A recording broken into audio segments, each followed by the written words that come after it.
বিশ্বে মুসলিম সম্প্রদায়ের মধ্যে শিয়ারা নানা আয়োজনে উদযাপন করছে পবিত্র আশুরা। তাজিয়া মিছিলে অংশ নেয়া, এমনকি নিজেকে আঘাত করে সম্মান জানান মহানবী হযরত মুহাম্মদ সাল্লাল্লাহু আলাইহি ওয়াসাল্লামের দৌহিত্রকে।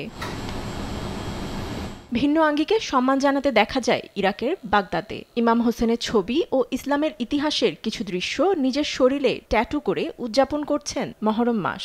এ কারণে ট্যাটু স্টুডিওতে বেড়েছে ভিড়। ট্যাটু শিল্পী ইয়াসির বলেন, এ সময় ধর্মীয় ট্যাটুর চাহিদা থাকে সবচেয়ে বেশি।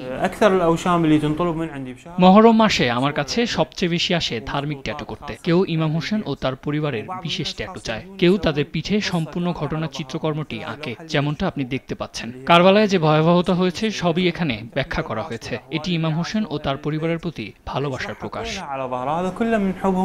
ইয়াসির আরো বলেন, ট্যাটু কেবল শিল্প নয়, বরং মহরমের সময় শিয়া মুসলমানদের বিশ্বাস এবং ভালোবাসার একটি রূপ।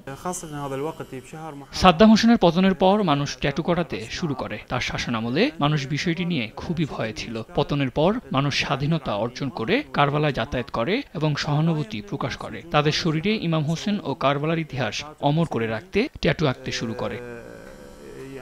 কারবালার যুদ্ধে ইমাম হোসেন যে যন্ত্রণা সহ্য করেছেন, ট্যাটু করার মাধ্যমে তার সামান্য কিছু অনুভূতি নিজের শরীরে মৃত্যু পর্যন্ত বহন করতে চান শিয়া মুসলিমরা। এর মাধ্যমে কারবালার ইতিহাস অমর থাকবে বলেও মনে করছেন তারা।